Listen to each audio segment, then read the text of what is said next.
오늘 본문에 보면 예수님께서 칭찬하시는 그러한 사람이 나오는데 그는 세례 요한입니다. 세례 요한의 제자들이 예수님께 질문하고 돌아간 후에 예수님께서 요한에 대해서 말씀하기를 시작하셨다고 그랬습니다. 그런데 예수님은 세 가지 똑같은 질문을 반복해서 하시면서 세례 요한에 대해서 말씀하셨습니다. 너희가 무엇을 보려고 광야에 나갔더냐? 여러분, 우리가 이 질문을 가만히 보면서 너희가 누구를 보려고 광야에 나갔더냐? 이렇게 질문하시지 않고 무엇을 보려고 광야에 나갔더냐? 누구를 보려고 나갔느냐 하면 질문 대답이 쉽죠. 요한을 보려고 나갔습니다.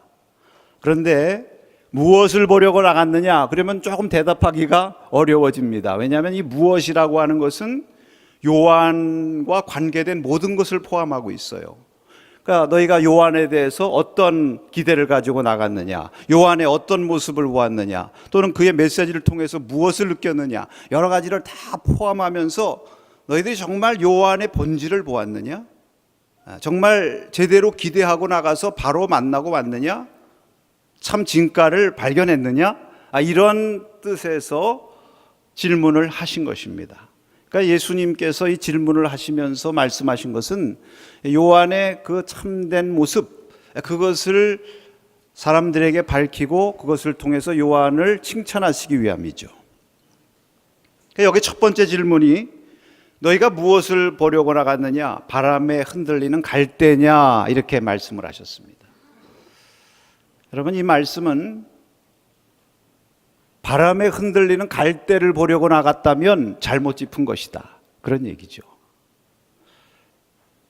요한은 절대로 그런 사람 아니다, 그런 얘기죠. 여러분, 이 바람에 흔들리는 갈대라는 말이 무슨 말입니까? 여러분, 갈대라고 하면 그 당시 이스라엘 땅에 광야에 가면 흔히 볼 수 있는 것이 갈대입니다. 그러니까 주위에서 흔히 볼 수 있는 보통 사람을 갈대라고 표현한 것이죠. 그래서 흔히 우리 사람을 갈대 비유하는 경우가 많이 있습니다. 그런데 이 갈대는 특징이 바람에 흔들리는 것입니다. 그래서 흔히 바람에 흔들리는 갈대와 같다, 이렇게 우리 인생을 말하죠. 그러니까 우리 주위에 흔히 보통 사람들, 흔히 보이는 사람들은 다 어떤 사람들이냐? 바람에 흔들리는 갈대와 같아서 세상의 여러 가지 세파라든지 또는 세상의 풍조에 따라서 이리저리 흔들리는 연약한 인간의 모습을 갖고 있다는 것입니다. 그런데 세례 요한은 결코 그러한 사람이 아니다, 그런 얘기입니다. 여러분, 실제로 세례 요한을 보면 아주 용기가 있고 신앙의 지조가 있는 사람이죠. 하나님께서 선포하라고 하신 말씀은 사람들이 듣기 좋아하건 싫건 담대하게 선포하고 회개의 메시지를 전한 사람입니다. 뿐만 아니라 여러분 아시는 것처럼 헤롯 왕이 잘못하는 일에 대해서 권력 앞에 두려워하지 않고 과감하게 비판의 메시지를 전했다가 지금 옥에 갇혀 있는 사람이죠. 그러니까 참 용기가 있고 소신 있는 사람이에요. 그래서 예수님께서 그러한 요한의 진면목을 보시고 그것을 칭찬하고 계시는 것입니다. 그런데 예수님은 이것으로 만족하지 않고 계속해서 두 번째 질문을 하십니다. 너희가 무엇을 보려고 나갔느냐? 부드러운 옷을 입은 자냐? 이 부드러운 옷을 입은 자라는 말씀은 무슨 뜻입니까? 예수님께서 바로 이어서 설명을 하셨죠. 무엇입니까? 화려한 옷을 입고 사치스럽게 살아가는 사람이라고 말씀하셨습니다. 그런 사람들은 저 왕궁에 가야 있다. 그러니까 여러분, 결코 요한은 그렇게 사치스럽게 화려한 옷을 입고 그렇게 살아간 사람이 아니다, 그런 얘기죠. 왜? 이런 사람들, 저 왕궁에 있는 사람들과 같은 그런 사람들은 세상적으로 보면 훌륭해 보이고 사람들의 인정을 받는 것 같이 보이지만 우리 하나님께서 보실 때는 그렇지 않다는 것이죠. 세례 요한은 그런 사람이 아니다. 여러분, 실제로 세례 요한은 광야에서 살면서 거친 옷을 입었고 또 거친 음식을 먹고 산 사람입니다. 왜 그렇습니까? 하나님께서 주신 메시지 전달하고 또 주님께서 주신 사명 감당하기 위해서 그 신앙의 좁은 길로 걸어갔던 사람이죠. 예수님께서 그러한 요한의 진가를 알아보시고 예수님께서 칭찬하고 계신 것입니다. 자, 그런데 여기서 한 걸음 더 나가셔서 예수님께서 세 번째 질문을 하십니다. 이제 이것은 정말 요한에게 해당되는, 적용되는 그런 말씀이라고 할 수 있겠습니다. 여기 26절의 말씀을 한번 같이 보겠습니다. 그러면 너희가 무엇을 보려고 나갔더냐? 선지자냐? 옳다. 내가 너에게 이르노니 선지자보다 훌륭한 자니라 그랬습니다. 여러분, 선지자냐? 이렇게 물으셨어요? 맞습니다. 모든 사람이 요한을 선지자로 생각하는 것입니다. 그런데 여러분, 예수님께서 여기 보면 그 다음 말이 흥미로워요. 옳다고 하시면서 선지자보다 더 훌륭한 자라고 말씀하셨습니다. 이 훌륭한 자라고 하는 말이 원문에 보니까 선지자 그 이상이다, 선지자보다 더 큰 자다, 이런 말입니다. 왜 예수님께서 선지자라고 말하는 것까지로도 충분할 텐데 선지자보다 더 큰 사람이라 이렇게 평가하셨습니까? 그 이유는 또 그 다음 말씀에 나오죠. 27절을 한번 같이 읽겠습니다. 기록된 바 보라 내가 사자를 내 앞에 보내노니 그가 내 앞에서 내 길을 준비하리라 하는 것이 이 사람에 대한 말씀이라. 여러분, 이 세례 요한이 물론 선지자의 반열에 있는 사람이지만 선지자와 구별되는 아주 특별한 위치와 사명을 받은 사람이었습니다. 그것은 그가 예수님 바로 앞에 와서 예수님을 체험하고 예수님을 직접 가르치면서 오실 메시아라고 증거했다는 것입니다. 예수님의 오실 길을 준비한 사람이라고 하는 거예요. 구약의 예언자들은 장차 오실 메시아, 그를 멀리 바라보면서 그렇게 예언하지 않았습니까? 그런데 세례 요한은 직접 예수님 앞에서 예수님을 지칭하면서 사람들에게 예수님의 오실 길을 준비한 사람이에요. 이렇게 비유할 수가 있을 것입니다. 한 나라의 대통령이 어떤 나라를 방문할 때에 그곳에 있는 외교관들에게 방문할 계획을 알리죠. 그리고 준비를 시키죠. 그러다 때가 되면 자기가 특별히 한 특사를 뽑아가지고 그 나라에 파견을 합니다. 그러면 그 특사는 직접 대통령의 입이 되고 손과 발이 돼서 그 모든 일정을 다 준비하고 모든 계획과 사항들을 다 협의해서 그 길로 가서 행하게 되는 거죠. 그러니까 외교관과 특사의 차이를 비유할 수 있을까요? 그러니까 특사는 외교관 이상 아닙니까? 더 큰 자죠. 특별히 대통령과 아주 밀접히 연결되어 있다고 하는 차원에서 세례 요한이 그렇다는 것이죠. 예수님과 아주 특별한 관계에 있는 사람, 예수님을 직접 보고 가리키고 증거한 그러한 사람이었기 때문에 그는 큰 자다. 이번에 종교개혁 순례를 하면서 우리가 그 알사스에 있는 꼴마라고 하는 곳에 이젠하임 재단화가 있는 교회를 방문했습니다. 거기 보면 유명한 마티아스 그리네발트의 그 그림이 나오는데요. 거기 예수님의 십자가를 가운데 두고 한번 그림을 한번 여러분 보시죠. 바로 오른쪽에서 빨간 옷을 입고 예수님을 이렇게 가리키고 있는 사람, 왼쪽에는 성경책을 들고 그 사람이 세례 요한입니다. 예수님을 가리키고 증거하는 자, 그것을 예수님이 크게 보시고 칭찬하신 것입니다. 여러분, 예수님께서 어떤 사람을 칭찬하십니까? 어떤 사람을 귀하게 여기십니까? 바로 세례 요한처럼 예수님을 가리키고 예수님을 증거하는 자, 그런 사람을 예수님이 귀하게 보시는 것입니다. 왜냐하면 이것이 하나님을 기쁘시게 하는 일이니까요. 사실은 이것이 주님께서 저와 여러분에게 기대하시는 것이고 또 오늘 교회가 감당해야 될 그러한 사명이라고 믿습니다. 이번에 종교개혁지를 또 방문하면서 비텐베르크 그 시청 광장에 있는 성모교회를 방문했습니다. 여기는 루터가 설교하고 직접 종교개혁 운동을 실천 옮겼던 그러한 곳입니다. 그런데 그 성모교회 그 안에 들어가니까 거기도 그 제단에 유명한 그림이 있더라고요.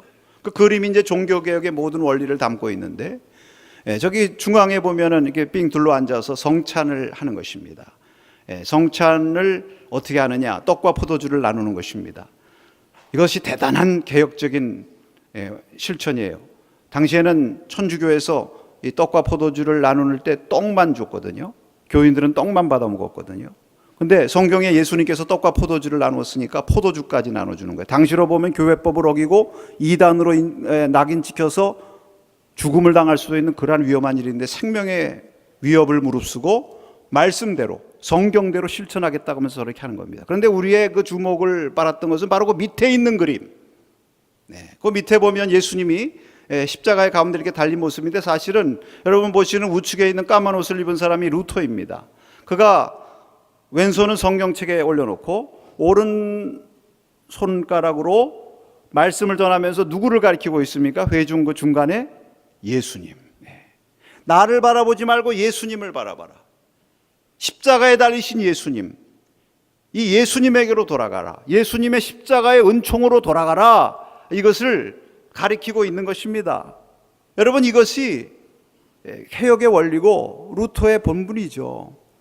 바로 여러분 고린도전서 2장 2절에 사도 바울께서 이렇게 말씀하시지 않았습니까? 내가 너희 중에서 예수 그리스도와 그가 십자가에 못 박히신 것 외에는 아무것도 알지 않기로 작정하였습니다.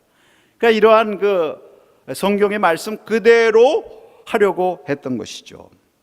그래서 개혁자들이 그렇게 얘기합니다. 교회의 참된 증거는 어디에 있느냐? 두 가지를 제대로 해야 된다. 하나는 말씀을 성경대로 제대로 선포해야 되고, 두 번째는 성만찬, 성례전, 세례, 성만찬을 제대로 집행해야 된다.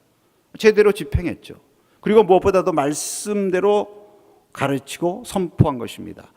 스위스에서 종교개혁을 일으켰던 츠빙글리는 그가 쥐리히의 민스터 교회 담임 목사로 부임하면서 제일 처음에 하기 시작한 것이 성경 마태복음 1장 1절부터 강해 설교한 것입니다. 하나님의 말씀을 말씀 그대로 성도들에게 전하자. 그래서 요한계시록까지 다 전했다고 그래요. 여러분, 이렇게 함으로써 예수님을 드러내는 것이죠. 예수님을 가리키는 것이죠. 왜냐하면 이것이 예수님께서 가장 귀하게 여기시고 예수님의 칭찬받을 만한 일이기 때문입니다. 세례 요한이 선지자들보다 크다고 말을 들을 수 있었던 것은 바로 그렇게 예수님을 가리키면서 그를 증거하는 이 귀한 역할을 감당했기 때문입니다. 그런데 여러분, 이렇게 예수님께서 세례 요한을 아주 귀하게 여기시고, 심지어는 그 다음에 보면 여자가 난 자 중에서 요한보다 큰 자는 없다 할 정도로 높이셨는데, 그 다음 말씀이 참 귀하고 중요합니다. 28절 말씀을 같이 한번 읽도록 하겠습니다. 내가 너에게 말하노니 여자가 낳은 자 중에 요한보다 큰 자가 없도다. 그러나 하나님의 나라에서는 극히 작은 자라도 그보다 크니라 하시니. 자, 보세요 여러분. 여기 그러나 하면서 계속해서 하신 말씀, 지금까지 요한에 대해서 막 칭찬하시면서 요한의 그 진가를 막 부각시키시면서 요한은 선지자보다 더 큰 자라고 막 말씀하시더니, 그러나 하나님의 나라에서는 가장 작은 자라도 이 요한보다 크고 귀하다. 여러분, 이 말씀 사실 들을 때에 그 자리에 함께 예수님의 말씀을 듣고 함께 모였던 그 사람들, 그 예수님의 제자들이 한편으로 놀라고 한편으로 얼마나 통쾌했을까. 자기들은 지금 요한을 아주 하늘처럼 보고 있잖아요. 그런데 하나님 나라에 속한 하나님의 백성, 하나님의 자녀들은 가장 작은 자라도 요한보다 크대요. 여러분, 제가 이 말씀을 묵상하면서 그래, 이거다, 이게 복음이다, 저와 여러분을 향해서 하시는 주님의 평가요, 칭찬의 말씀이다, 그렇게 저는 확신합니다. 여러분, 다른 거 아니에요. 그 시대에 많은 사람들, 오늘날도 그렇지만 그렇게 요한이 와서 외치고 회개하라고 외치고 예수님께서 그렇게 복음의 말씀을 전하셔도 여기 보니까 피리를 불어도 춤추지 않고, 복음의 소식을 전해도 아멘하고 응답하지 않고, 또 곡하자고 해도 회개 외침을 해도 회개하지 않고. 그런데 그러한 가운데서 예수님의 복음을 받아서 그 복음을 듣고 하나님의 거룩한 나라의 백성이 되었으니 이거보다 더 귀하고 이거보다 더 큰 자가 누가 있느냐, 그러한 주님의 말씀이죠. 여러분, 세례 요한은요, 아무리 훌륭하다고 해도 예수님을 가리키고 예수님이 가져오시는 복음의 시대를 직접 체험하지는 못한 사람이에요. 그냥 옥중에서 죽었어요. 그런데 우리는 그 세례 요한이 경험하지 못했던 십자가 구속의 은혜를 받은 사람들인 줄로 믿습니다. 오순절 성령 강림의 사건을 통해서 우리에게 임재하시는 성령을 체험하고 살아가는 사람들이에요. 그러니까 너희가 요한보다 더 크고 귀하지 않냐, 이런 말씀입니다. 요한에 대한 칭찬과 그의 진가를 인정하시는 데서 이제 그를 믿고 그를 따르는 사랑하는 제자들, 사랑하는 주의 성도들을 칭찬하시고 그들의 진가를 인정해 주시는 이곳으로 나가는 것입니다. 여러분, 이 시간 우리 자신을 향해서 한번 물어보십시다. 나는 누구인가? 우리는 누구인가? 여러 가지 대답이 가능하겠지만 오늘 이 말씀을 통해서 우리가 우리 자신을 부른다고 하면 이렇게 부를 수 있을 것입니다.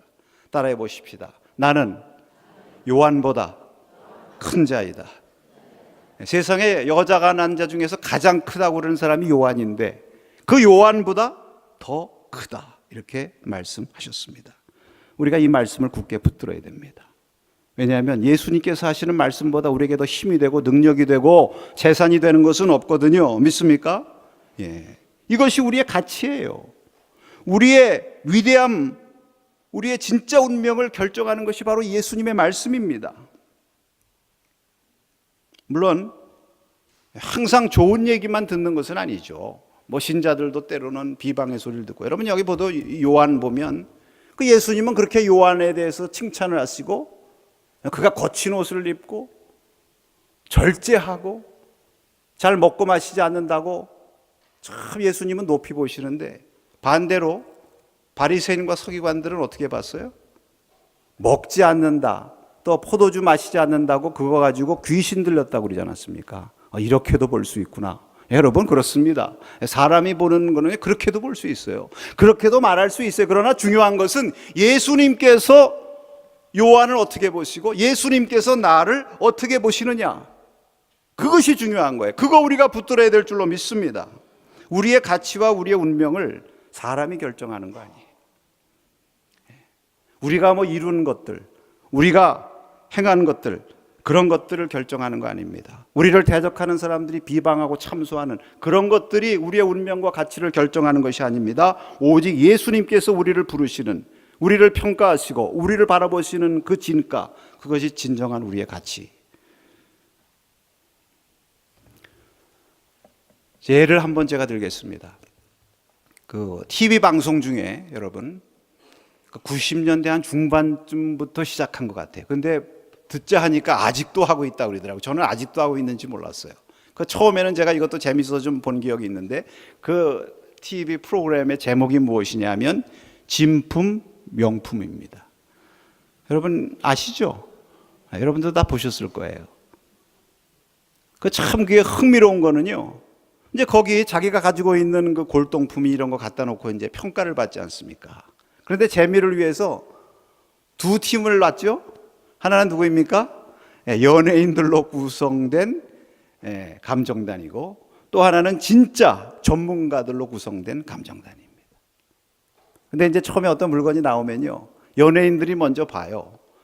아는 것처럼 이리저리 살피고 서로 심각하게 토론하고, 그런 다음에 야, 이거 대단한 물건인데, 그리고선 딱 감정가를 먹입니다. 한 수천만 원 가겠다. 근데 전문가들이 딱 보고 이거 가짜입니다. 그리고 몇백 원. 정말 그러면 실소를 금할 수가 없죠. 근데 더 통쾌한 것은요, 이 연예인 감정단이 이렇게 보고 이거 별거 아니네, 이렇게 형편없는 것을 갖고 와서 그리고선 몇천 원, 몇만 원 딱 매겼는데, 전문가가 볼 때는 이게 진짜인 거예요. 오리지널. 그래서 수억 원. 그럴 때 얼마나 통쾌합니까? 왜 그 인기를 끄나 제가 가만히 생각해 보니까 그걸 통해서 대리 만족을 느끼는 것 같아요. 대리 보상.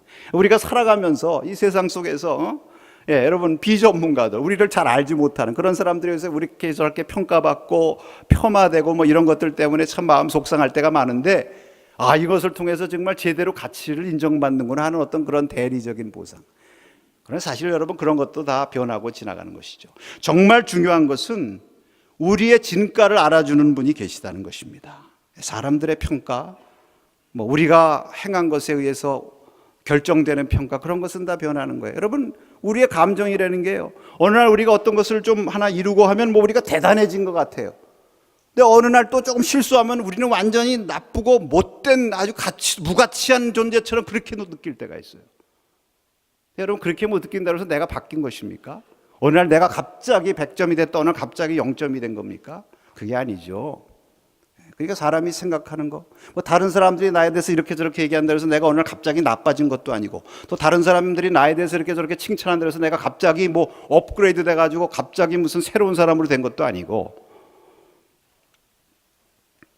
변하지 않는 영원한 평가, 그것은 주님이 주시는 것인데 우리가 그 주님의 평가를 붙들어야 되는데, 오늘 주님께서 말씀하십니다. 너는 요한보다 큰 사람이다. 우리 하나님께서 말씀하십니다. 세상 누가 뭐라고 해도 너는 내 사랑하는 아들, 딸들이다. 내가 너를 택하고 너를 싫어하여 버리지 아니하였다. 내가 너를 위해서 내 사랑하는 독자 아들까지도 아끼지 않고 주었다. 내가 너를 기뻐한다. 나의 사랑은 태초부터 지금까지 항상 너를 향하여 있다. 할렐루야. 우리가 이런 주님의 말씀, 이것 붙잡아야 될 줄로 믿습니다. 여러분, 성경에 보면요, 다윗의 이야기가 나오는데, 다윗이 처음에 왕으로 택함을 받을 때 사무엘이 하나님의 명령을 받고 이새의 집으로 갔습니다. 그래서 이제 이새의 아들들 거기 쭉 세워놨어요. 뭐 여러분 아시는 것처럼 그 이새의 아버지가 그 아들들 쭉 세워놨는데 거기 누구를 빼뜨렸어요? 다윗을 빼뜨렸어요. 이새 아버지 눈에 볼 때 다윗은 저 막내고 어리고 아직 미숙하고 아직 보잘것이 없어요. 그러니까 광야에서 지금 뭐 양들 치고 있는데 신경도 안 쓰고 자기 첫째 아들서부터 아들들만 갖다 쫙 세워놓은 거예요. 처음에 사무엘도 그 엘리압을 보고 아유 준수하게 생기고 멋있다. 정말 이 사람이야말로 정말 왕이 되겠구나. 하나님이 뭐라고 그러셨습니까? 하나님이 노라고 그러셨습니다. 여러분, 하나님이 진짜 진가를 알아본 사람은 따로 있었던 것입니다. 그 아버지도 알아보지 못했고 사무엘도 알아보지 못했던 저 광야에 있는 한 자그마한 소년 목동 다윗, 그 사람을 하나님은 진짜로 알아보셨어요. 저 사람이, 저 아이가 진짜다. 내가 귀하게 보는 아이다. 믿습니까? 이 하나님이 알아보시고 하나님이 평가하시는 것이 그 다윗의 운명을 결정한 것입니다. 나중에 다윗이 그렇게 고백합니다. 시편 27편 10절에 보니까 내 부모는 나를 버렸으나 여호와는 나를 영접하시리라. 아마 이때 경험을 이렇게 표현한 게 아닌가.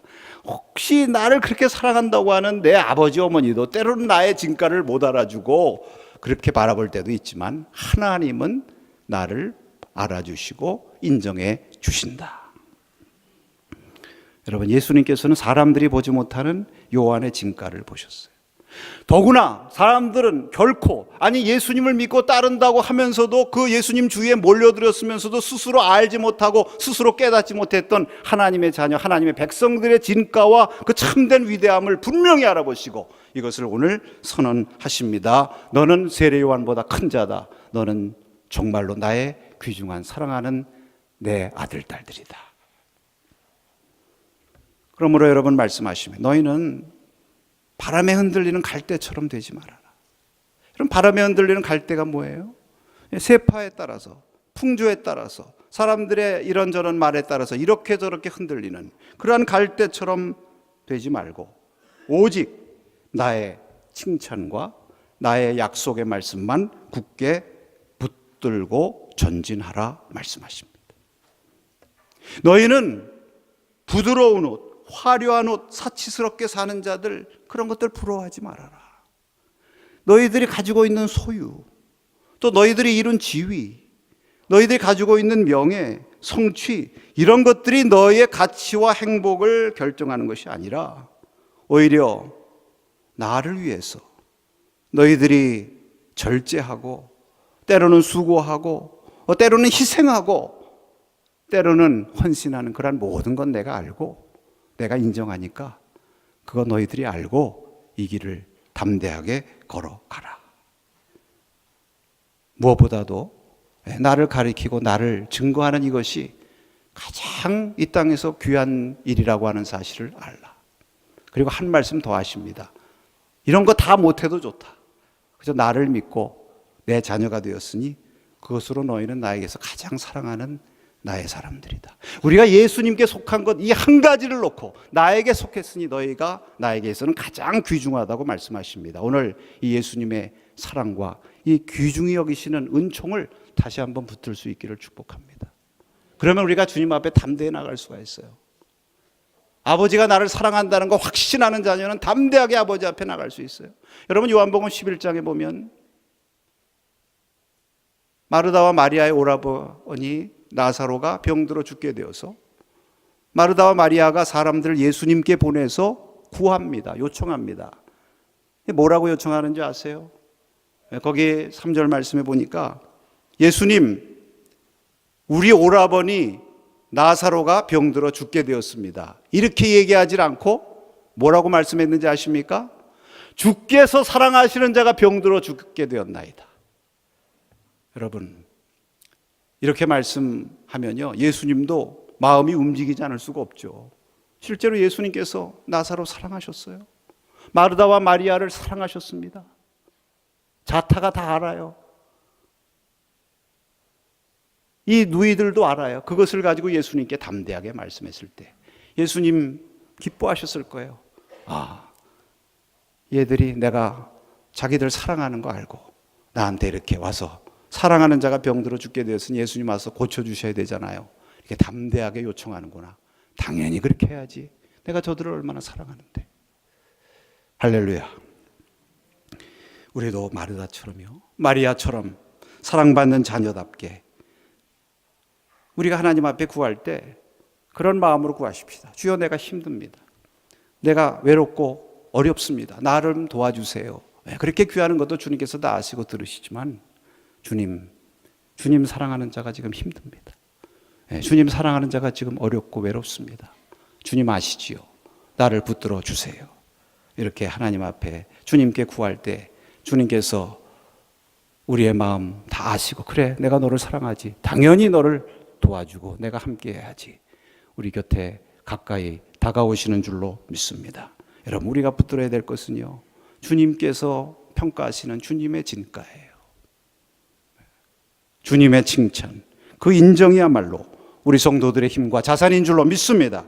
천지를 지으신 가장 존귀하신 하나님께서 우리를 위하시는데 누가 우리를 대적하겠습니까? 이 주님의 칭찬의 말씀 굳게 붙들고, 하나님께서 나를 이렇게 귀하게 여기시는데 누가 우리를 대적하리요? 이런 담대한 마음으로 주님과 동행하면서 믿음의 길을 쉼없이 달려나갈 수 있기를 주의 이름으로 축복합니다. 오늘 주신 말씀 기억하면서 우리 한번 복음성가를 한 장 부르겠습니다. 감사해요, 깨닫지 못했었는데 내가 얼마나 소중한 존재라는 걸. 태초부터 지금까지 하나님의 사랑은 항상 날 향하고 있었다는 걸. 주님의 은혜를 생각하면서 한번 같이 부르시겠습니다.